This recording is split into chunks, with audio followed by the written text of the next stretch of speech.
So signature oak. There we go. And honestly, I think oak looks better. My company owns the design protection for bamboo as a material. You just made a big 3D black printers look stupid ass boring. box.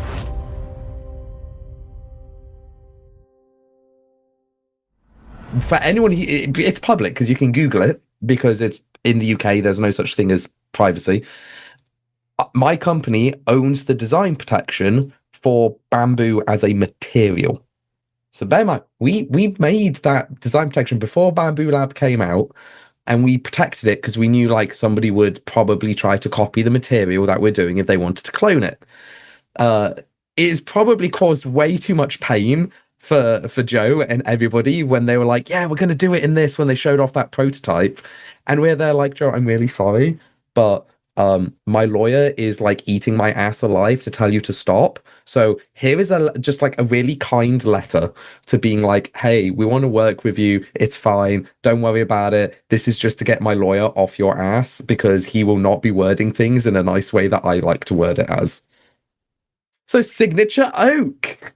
There we go. And honestly, I think oak looks better. I do think oak looks better. One, I think they did a great job with it, but two, Joe's father was a carpenter and woodworker. So there's some history to this that isn't just poking fun at another manufacturer. Like, this is legitimately a beautiful piece of furniture. So I have officially submitted my request to get one.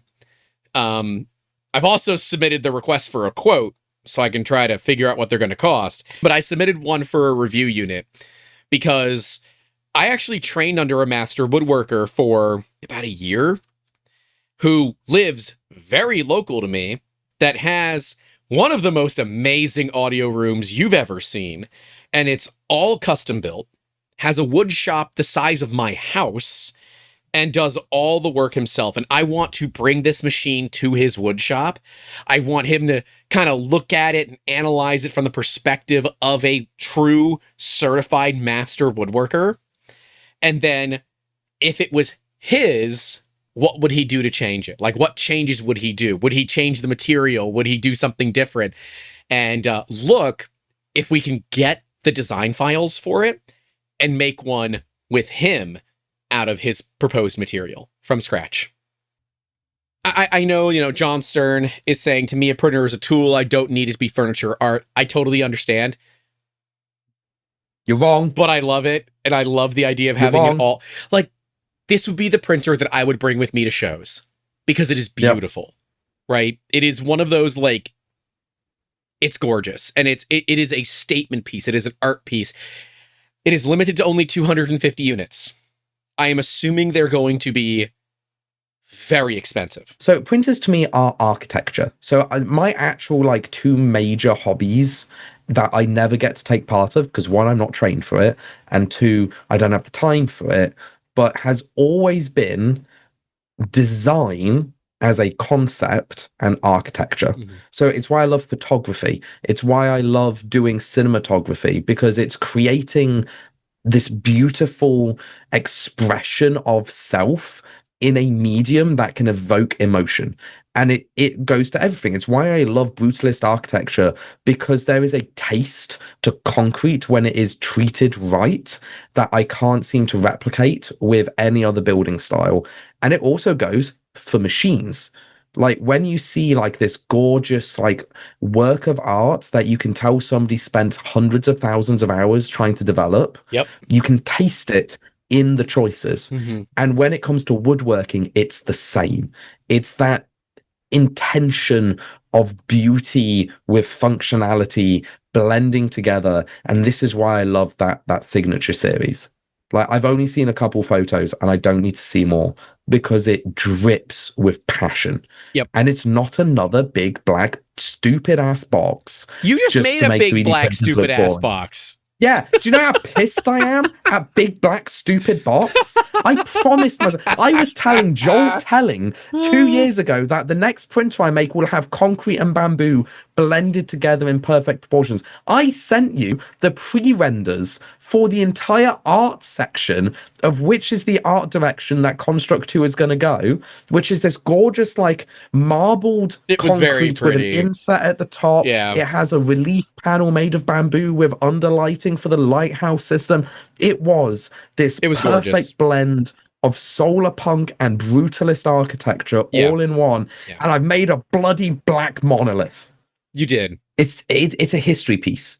It is a history piece, and I am worried people will look at it, have it as like a bit of memorabilia, and then forget about it. And in reality, this is a core part of It's a big deal. Prusa is the way it is.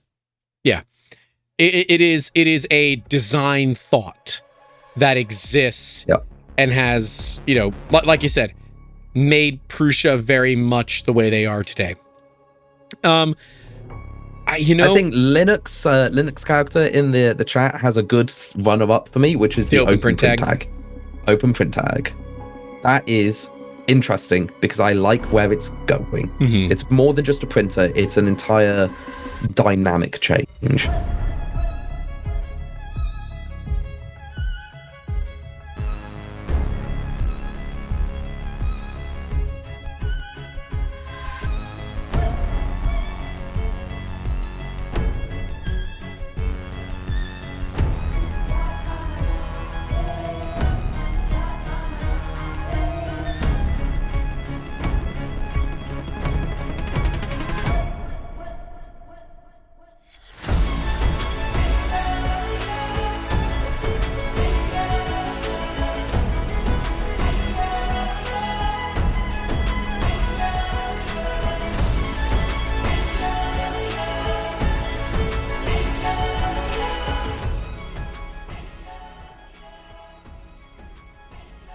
Both of them. I will say I was bricking it just a little bit because we did fly through contested airspace to get into China because we had to go through Russia, and I was like, I really hope I don't get the Russian special, which is, oh boy, a civilian cruise liner, because that has happened in the past. And I was like, I'm not going to mention this to Mum because she's a nervous flyer, but if I start hearing random noises and the plane moves in a way that I'm not used to, I am just going to suddenly become very religious very quickly.